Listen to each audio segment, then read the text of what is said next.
Today I'll be working in my workbook called Open a Window into the Psalms, which covers Psalms 1 through 21.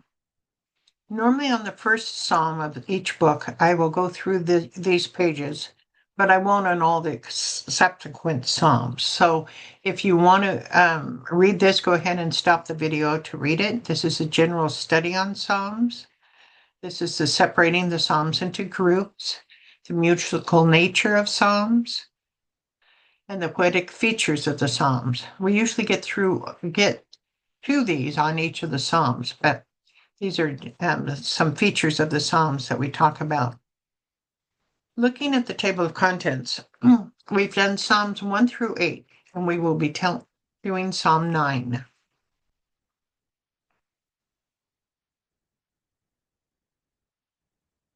That's 11, too far. Psalm 9. Okay. I will tell of your wonderful deeds. Now, again, these titles of the Psalms don't really exist. New King James, puts titles on the Psalms.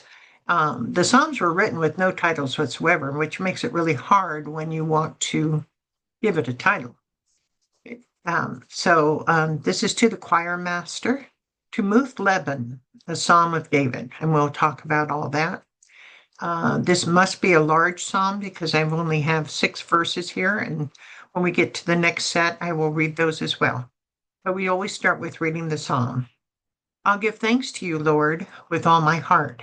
I will tell of all of your wonderful deeds. I'll be glad and rejoice in you. I'll sing the praises of your name, O Most High. My enemies turn back. They stumble and perish before you. For you have upheld my right and my cause, sitting enthroned on the righteous judge. You have rebuked the nations and destroyed the wicked. You have blotted out their name forever and ever. Endless ruin has overtaken my enemies, who have uprooted their cities. Even the memory of them has perished. I usually like to do a general comment of the Psalms before we get into the detail of it. If you have 5 commentators of Psalms, each commentator will say something different about the Psalm. So what I decided to do was just take a selection of commentators, both in describing what the Psalm's about and also the chronological location that the Psalm might have been written at, and see what people say. So it is part of the first book of Psalms that we all know. According to the NIV Study Bible, Psalm 9 is grouped in Psalms 3 through 14, which composed of 12 prayers divided in 2 groups of 5, with a 6th, 8 and 14, that characterize the human condition. In the case of Psalm 9, it's a plea for deliverance from hostile nations.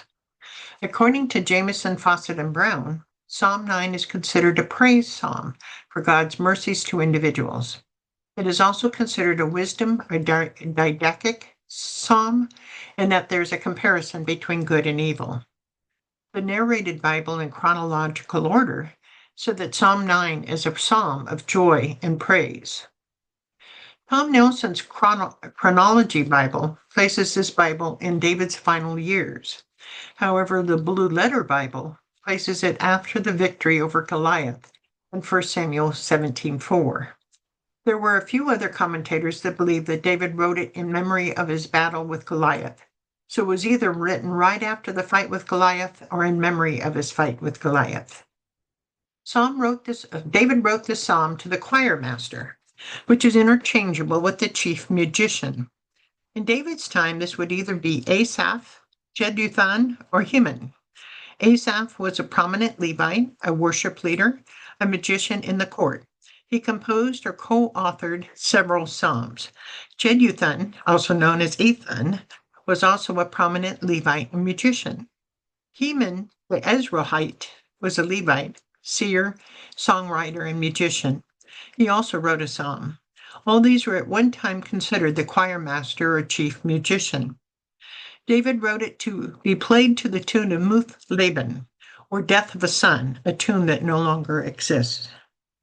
Psalm 9 is a difficult one to divide in sections, mostly because many commentators disagree in divisions in translating it to English meant that some of the poetic structure was lost. It is connected with Psalm 10 in that they together use the Hebrew alphabet as an acrostic, but only on some of their verses. One commentator believes the alphabet was not used on any verses dealing with the wicked. Some commentators insist that there's a chiastic structure, but only on some of the verses. The psalm does move between tenses, sometimes in past, sometimes in present, and sometimes dealing with the future.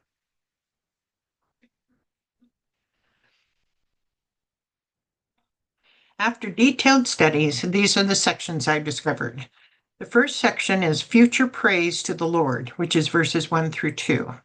The second section is God's past judgment on the wicked, verses 3 through 6. The section after that is Lord is a present refuge for the oppressed, verses 7 through 10. Fourth section is Praise the avenging Lord, verses 11 and 12. The next section is David's personal cry for help, verses 13 through 14, which seems like a verse out of time with the rest of the psalm.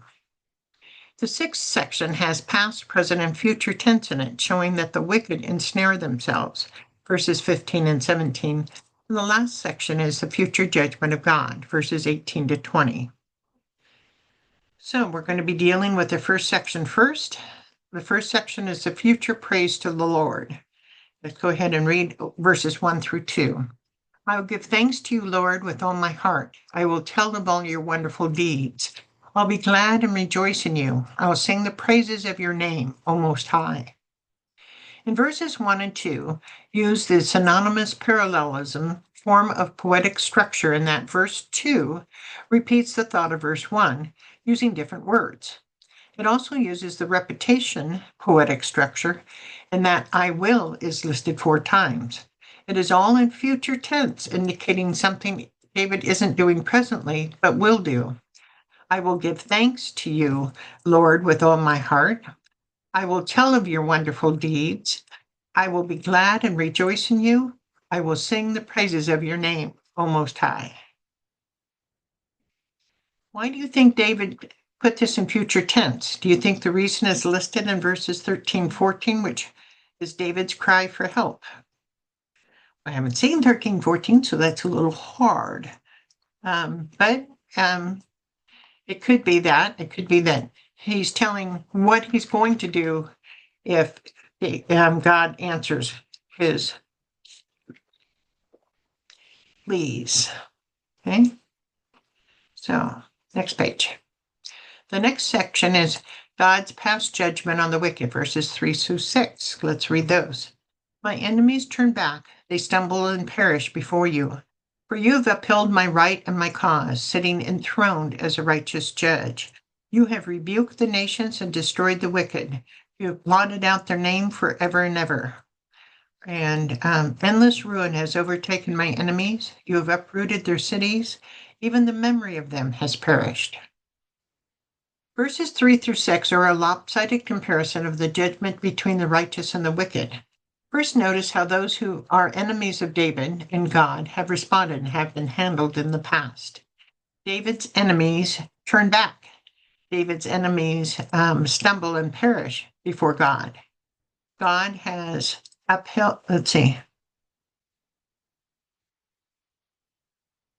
rebuked the nations. God has destroyed the wicked. God had blotted their name out forever and ever. Endless ruin has overtaken David's enemies. God has uprooted their cities. God has even, the memory of them has perished. Have even perished the memory of them. Okay. There is one opposite to all this judgment of the wicked. David says in verse 4, again in past tense, for you have upheld my right and my cause, sitting enthroned as a righteous judge. Notice there's no Lord or God in these verses, but just you or you have. How many you haves are there in this section? Verses 3 through 6. You have 1 and 4. You have 5 rebuked, and 2 and 5, so a total of 3. blotted out their name forever and ever, is talking about blotting out their names from the book of life. Exodus 32:33. The Lord replied to Moses, whoever has sinned against me, I will blot out of my book. Revelations 3:5. The one who is victorious will, like them, be dressed in white. I will never blot out the name of that person from the book of life, but will acknowledge that name before my Father and his angels.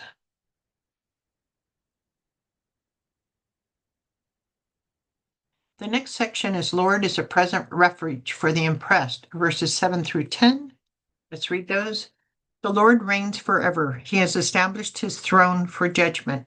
He rules the world in righteousness and judges the people with equity. The Lord is a refuge for the oppressed, a stronghold in times of trouble. Those who know your name trust in you, for you, Lord, have never forsaken those who seek you. In verses 4, 7, 8, 16, and 19, show God as a past, present, and future judge, sitting enthroned as a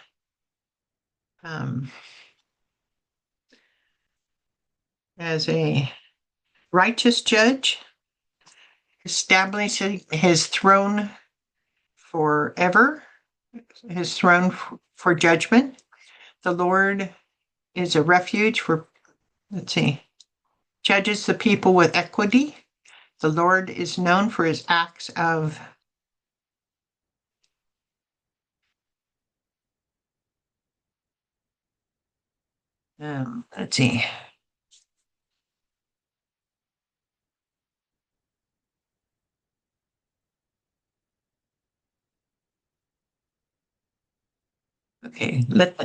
known for his acts of, I think it's in 4. Okay.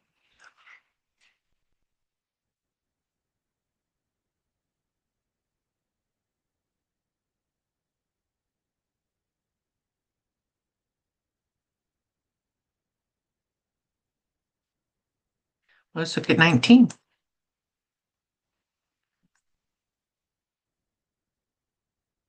No, it's not that. Okay, let's see what I put here in my notes. The known is known by his acts of justice. Let's see where is justice. Oh,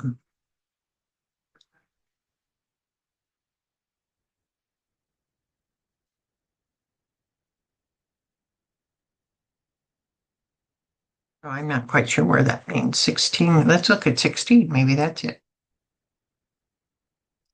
Yes, 16. The Lord is known by his acts of justice. In verses 7 through 10, we have statements about the Lord in present tense. The Lord reigns forever. The Lord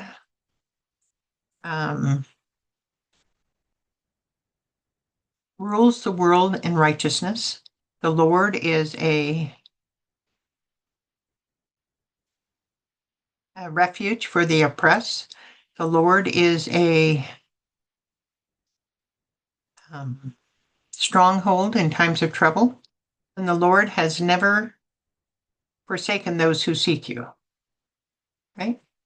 Forsaken those who seek him. So the fourth section is praise the avenging Lord, which is in present tense, verses 11 through 12. And so they are, seek the praises of the Lord enthroned in Zion, proclaim among the nations what he has done.